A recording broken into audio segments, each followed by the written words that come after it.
Minister Rabbit, you're very welcome. I now call on Senator Mary Siri Carney. Senator Carney. And thank you, Cathaoirleach. And good morning, Minister. Thank you for being here.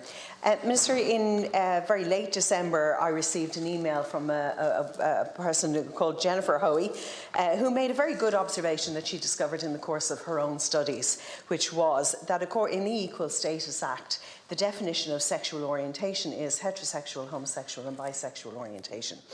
And in her submission, she says, that would it not be more inclusive to use the terminology heterosexual and LGBTQ+, and in that would be more inclusive and more in keeping with current, I suppose, inclusive thinking, and as matters have evolved since the Equal Status Act. So I suppose this set me about a bit of research, and I looked at, certainly we updated the Equal Status Act in 2012, in which we looked into gender and included gender, and variances of gender, but that there wouldn't be discrimination against it when it came on the grounds of gender when it came to insurance. So it was a very discrete provision in the law in the 2012 Act. So I suppose that was too narrow to be deemed to be inclusive. We have the Gender Recognition Act, which, to be fair, will cover an individual who perhaps started work or access to service otherwise, and once they have a gender recognition certificate, they are entitled to access all services and have their gender recognised. However, again, it is specific in its provision, and while a very excellent and a great way of moving forward, it is so specific and so narrow that it doesn't necessarily include when we look at other genders and when we look at how people identify themselves and self-reference themselves. So I suppose I am a practitioner in employment law, so this made me then to go on to look at employment equality. And the definitions in equal status are mirrored in the employment equality. We have an extra one in equal status that's to do with housing, but from an employment equality, I thought, actually, having been a practitioner on both sides, with an individual on one side of the table and with an employer on the other side of the table, I suppose I know the loopholes and I know how the arguments have been made, and I could probably possibly shamefully say I've exploited them in my career as a barrister. But I think it really, the point made by Jennifer is very important in that it talks about, she's pointing at our language evolving, and us having a mechanism for language to evolve. And I think in that, while we can't immediately jump, and legislation cannot immediately jump to respond to something that may evolve again in 2 years' time. We can't be that responsive in our legislation. However, when we're in here arguing legislation with ministers or arguing amendments, the answer back, and I'm the same myself when we're in pre-legislative scrutiny in the committees, when somebody wants something, I will say, that's too prescriptive. The law cannot be that prescriptive because it has to be anticipating a wider situation. And I suppose when the Equal Status Act was written, it did anticipate a wider situation. That situation has evolved again. And I think that Jennifer's suggestion that instead of being prescriptive around the definition of sexual orientation, if we were to include that it is heterosexual and LGBTQ+, then we are having a context, but it's a very inclusive context. So I think it's a very good suggestion, and something that really I suppose my commencement this morning is to say, can we start thinking about this? And I've no doubt that we already have, but it's something that I think that we need to really think about. Apologies, I thought I was assistant. I want to thank Senator Siri Carney for raising this important matter before the House.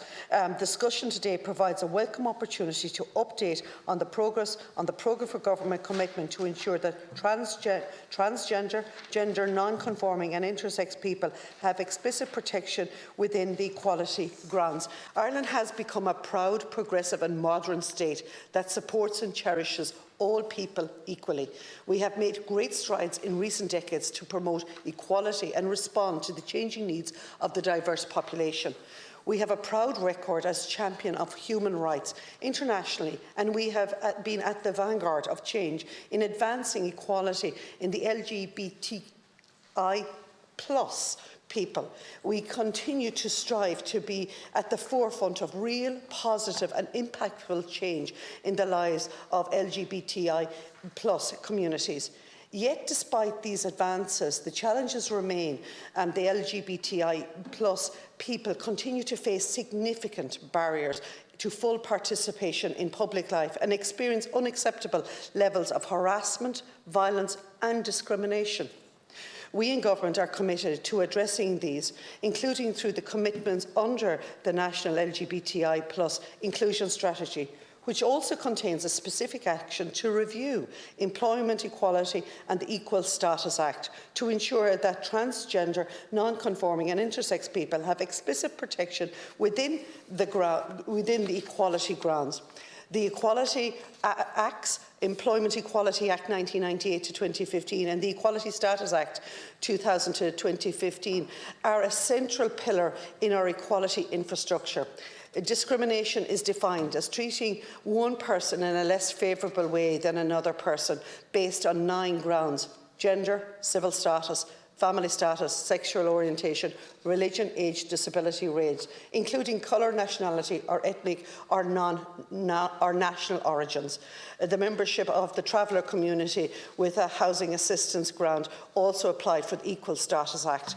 The review of the Equality Act will include consideration of the scope of existing grounds and whether additional grounds should be considered, such as socio-economic ground. The review will also consider the functioning and the accessibility of the Acts, whether existing exemptions should be modified or removed, whether the legislation adequately address the intersectionality.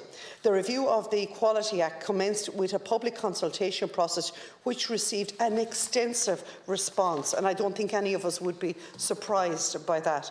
These submissions are currently being considered by officials and will inform the development of policy and legislative proposals, which the Minister for Children, Equality, Disability, Integration and Youth intends to publish by mid-year. A report of the consultation process will be published in the coming weeks, Senator. As work on the review is ongoing, it is not possible to give an indication of the approach which will be taken, and it is important that any amendments to existing grounds or introduction of new grounds will be given detailed legal consideration to ensure that the legislation will appropriately address the issues at hand. And once again, I want to thank the Senator Kearney for bringing this issue before today and for the Cathaoirleach choosing this particular matter. Thank you, Minister. Senator Mary Siri Kearney. Thank you very much, and thank you very much, Minister. And I suppose your speech addresses an issue that the legislation, our equality legislation, needs to always lead out on, and that is framing language for those who are maybe a little bit nervous or cautious or afraid of offence. I know I am myself. I'm conscious that I am not affected by these, so I'm very tender in how I approach my language in it. But that can lead to, almost an uncertainty that could be interpreted as a lack of commitment, and that's most certainly not with all my being. But I suppose your speech addresses words like intersectionality. You know, it frames the language, and I think that our legislation needs to do that, because then that provides a definition that everybody can embrace and include and becomes the normal discourse in everyday life. So I really thank the Minister, and I know Minister O'Gorman has done an awful lot here and is very, very progressive. So I really value that, and I look forward to the report. And thank you again, Senator. And I will bring back your viewpoints to Minister O'Gorman. And as for a minister who, no more than yourself, that understands legislation so well, and the value and the wording of it, and the importance of it, he is one person, one minister, I can definitely say, that perusals over legislation ad nauseam, and he will continue to do it on this. But I will bring back your feedback on it, and I look forward to working with you in the future. Thank you. Thank you.